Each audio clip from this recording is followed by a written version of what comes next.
it's something that you dreamed about for a while. So how did reality meet expectation in your first game? It was awesome, just being able to go out there and compete first and foremost. I would say everything started to settle in, once I got my first play in and, we just locked into the routine of what we've been doing in practice.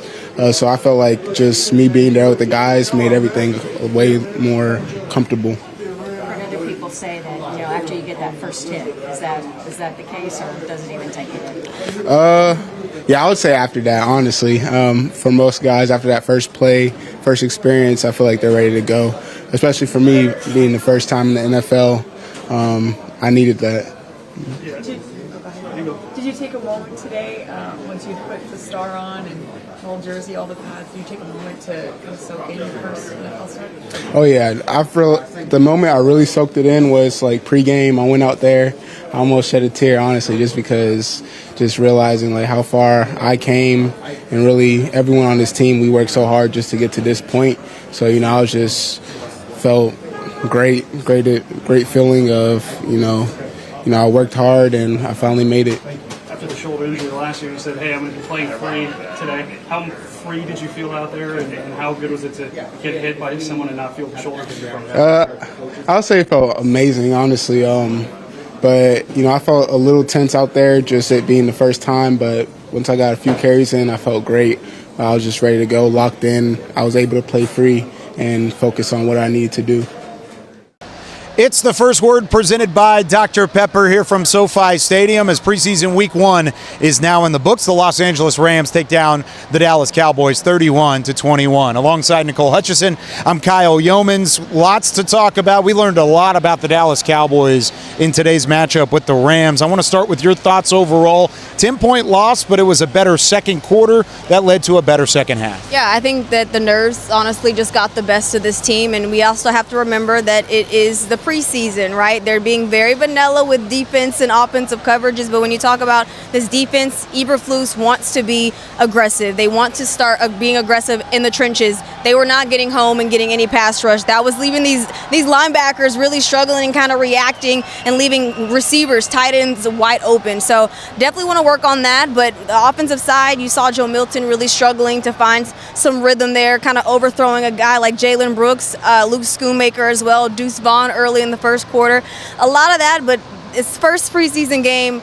There's still a lot more to go. It's all about evaluation at this point. The wins and losses, they don't matter as much, but you still want to see a fight at the end. We did see that from this offense. I asked Brian Schottenheimer going into halftime about what he saw from this offense. He said he felt like there was a rhythm in the second quarter. Do you agree with that, with what was starting to click for Joe Milton and how it was able to carry over into the third quarter? Well, it was the run game. I mean, they went 6 straight plays in the first quarter, just straight passing plays, and finally, Phil Mafah able to get some things going, Deuce Vaughn as well. I mean, you talk about Malik Davis, who led the team in rushing 63 yards, but that was towards the end. But, I mean, you got the run game going. That opened up the pass. This is the identity that Brian Schottenheimer wants to create.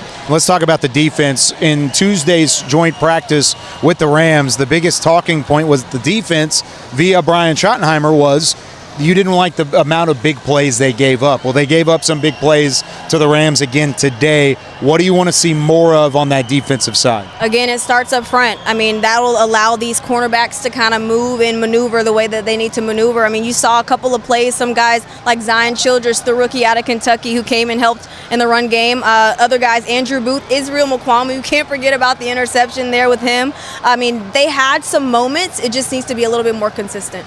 And, of course, this is just the first of 3 preseason matchups, and it's the only road preseason game for the Cowboys here in 2025. They'll take on the Baltimore Ravens at AT&T Stadium coming up next week in preseason game number 2. Once again, the final score here from SoFi Stadium in Inglewood, California, 31-21. The Rams take down the Cowboys in preseason game number 1. For Nicole Hutchison, and I'm Kyle Yeomans with Drew Ferguson behind the camera. We've got the first word wrapping up, presented by Dr. Pepper. It looked like Joe left the game late. What happened to him there? Yeah, he got hit on the elbow.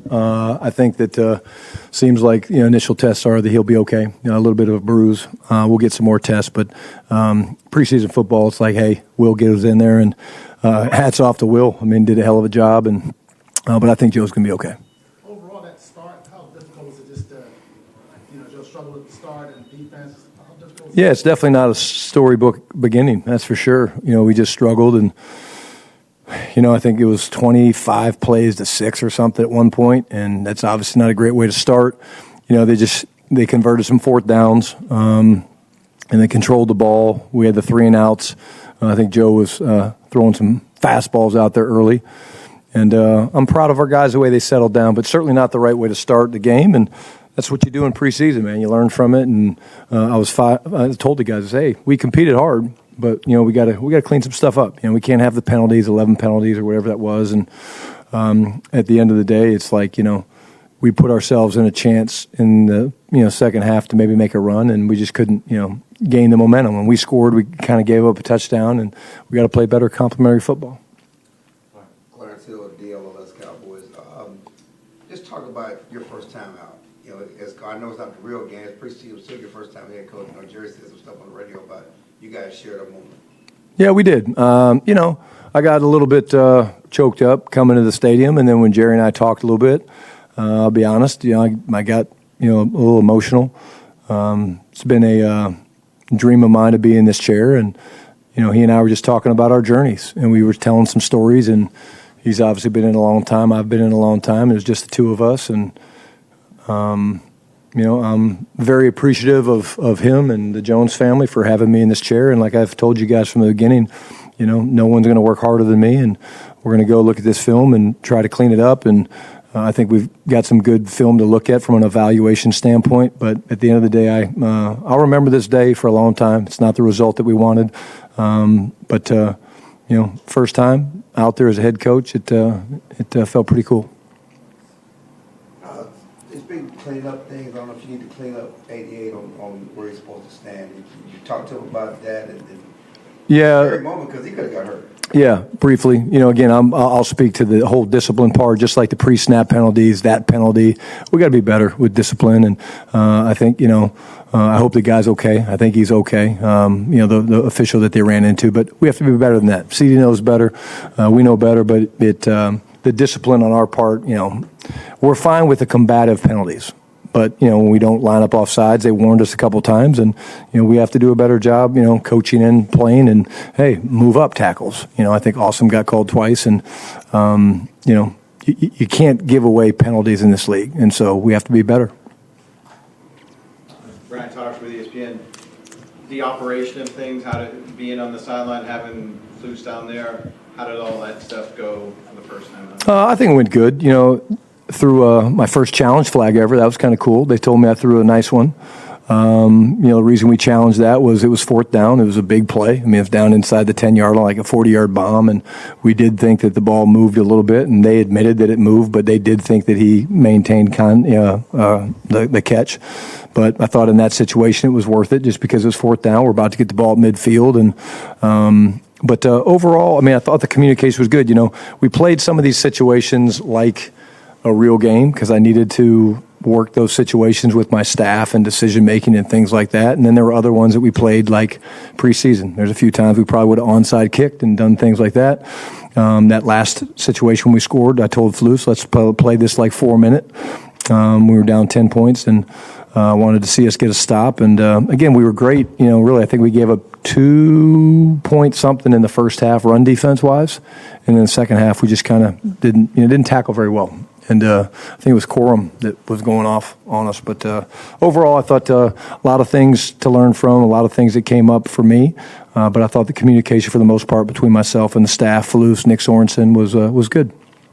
Was one of those situations end of half where preseason maybe you go for it there, but you kick the field goal just to play it out what you would in a game? Yeah, we were struggling to move the ball. We had limited ops. I knew we were getting the ball first, to start the second half. And so, you can say let Joe throw it there, but, I wanted to play a little bit more close to the vest like a real game. And, hey, let's take the points. And shoot, I felt really good about, coming out in the second half. And so that's kind of why we made that decision. And then my last one for you. On Joe, you talked about make the simple play, find a check down, the pick there on that first drive. Was that a situation where don't force it, just live for another day, or how do you? Yeah, again, 2nd and 4.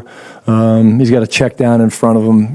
Ultra competitive. He's moving left, and threw it up there. Now Flo's, he's trusting Flo in that situation to try to make a play. But I think that's one of the things that when Joe watches it, he'll be like, "Yeah, I probably should have taken the check down. I got moved off the launch point." And again, that's why he needs to play.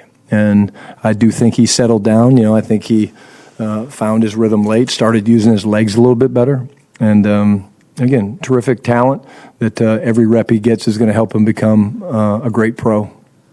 John Schroeder with the Athletic.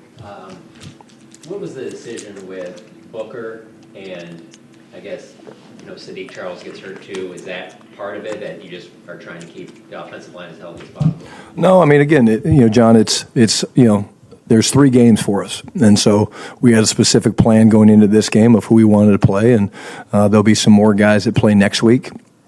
Not going to tell you who, but it was more about, just, hey, this was the rotation we wanted to get this week, and we had a pitch count.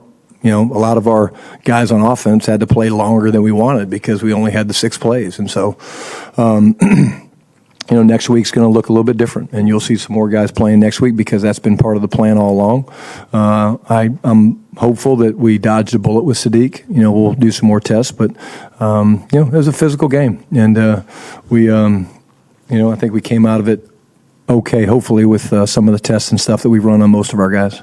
And then was there anything about the game that you really liked? I like the way we battled in the second half. I mean, I think, we could have, not come out and got physical, run the football. I thought Phil Mafah ran really hard. I thought that was good. I loved the defense in the first half in terms of the run stoppage. We just got to get off the field on 4th down. I mean, that's the thing in preseason too. People are going to go for it. But I told the guys, I said, hey, look, they competed hard, but it's not about competing. It's about execution. And when we watch the film, we're going to see there's a lot of opportunities where we did not execute very well, and that's coaching and playing alike, not just the players. Nick Harris, Forward Star Telegram. Israel McQuamu had the splash interception, pretty athletic play to reach back and make that kind of play. Obviously, it's a hotly contested battle there at slot corner. How much do you factor in splash plays like that versus the whole body of work, or is it all kind of tied in? Yeah, good question. I mean, it's the whole body of work. It was an awesome play. I'm happy for him. He works so hard. I mean, he really does. And it was an incredible play. And, I think it was after we threw the pick, right? I think we threw the pick, and then he got the ball back for us. But, it's going to be the entire camp. It's not just going to be preseason. It's going to be every day at practice. And, again, we'll move our depth chart around some, after this game and looking into next week, getting ready for Baltimore. And Malik Davis, he was on the street 36 hours ago and had a great second half. What can you say about it? Can't say enough.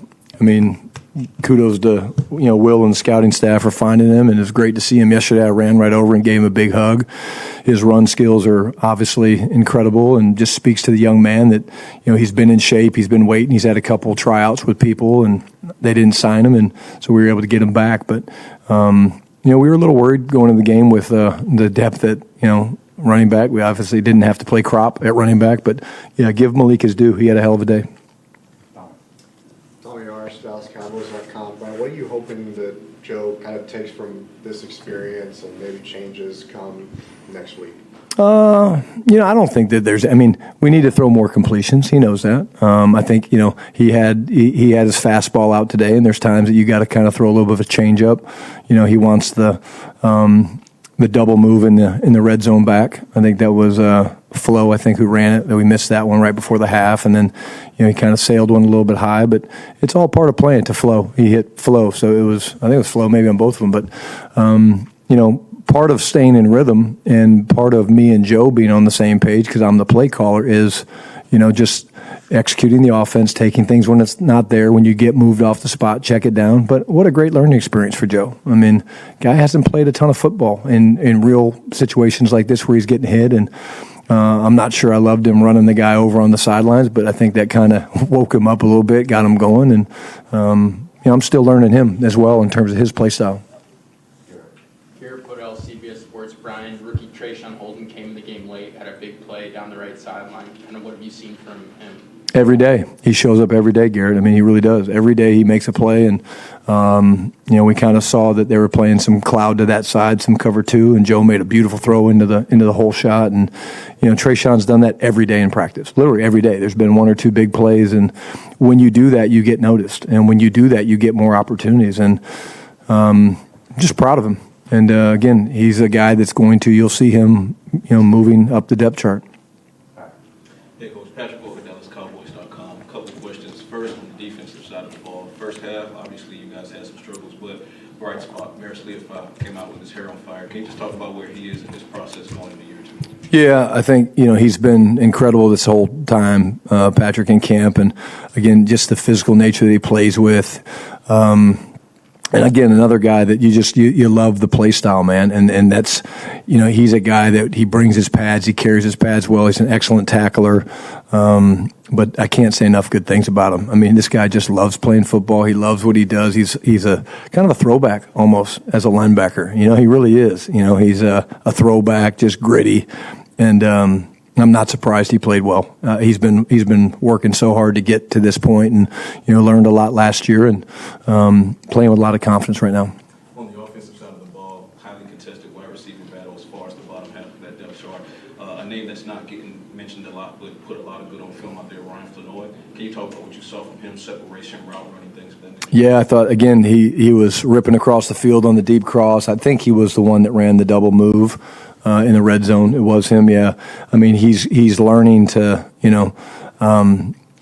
change up some of his releases and things like that, which you love. But strong hands and really good with the ball in his hand. He's the guy who broke the tackle on the boundary, right? That was really cool to see. And another one of those small school guys that you just they kind of their confidence. You see their confidence start to blossom when you get going, and the more they play, the more you're like, okay, I see it coming together for him. So.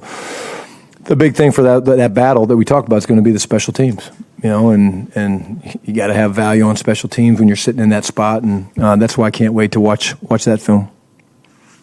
Hey, Coach. Mike here, Matthew, Kobe City Observer. So you guys were able to get a scrimmage in there and practice in with the Rams, and then play today. With you being a first-time coach, what are some things that you can learn from, Sean McVay, someone who has been successful in this league? Yeah, Sean's been great with me. Sean and I have a lot of respect for each other. We were in the same division for a while when I was in Seattle, and we both have family members that were elite and great at what they did in the football world, the NFL. So I think that there's just a mutual respect there. But he and I spoke a ton about the practices leading up to the practices, and he gave me some great advice. And leaning on him in a lot of areas because here's a guy that he's a excellent head coach, but he's a play caller, and so just different things. Hey, how do you schedule your week, and when do you do this, and when do you do that? And he's been so open and very, very appreciative of him, and how he's kind of opened his experience to share with me. It's much appreciated. Anybody else? Good. Tom? Sorry, real quick. I know small sample size, but Will Greer coming in late there. What did you think of what he put out? Just it's what Will's done. I mean, again, I didn't know he was that fast. I know when he broke through, I was like, okay, this will be a 2 or 3 yard gain. Next thing you know, the guy's running in the end zone. But the first couple plays he was in there, I could see him kind of still doing this thing, like oh shit, I'm not really ready. But he just knows how to play the game, and I'm really excited for him. That because again, the plan was he wasn't going to probably play tonight, and that's the second time that's happened. Same thing with Joe, right? In the scrimmage, kind of happened, and Will had to go in there, and a guy that maximizes reps like that, you couldn't be happier for him.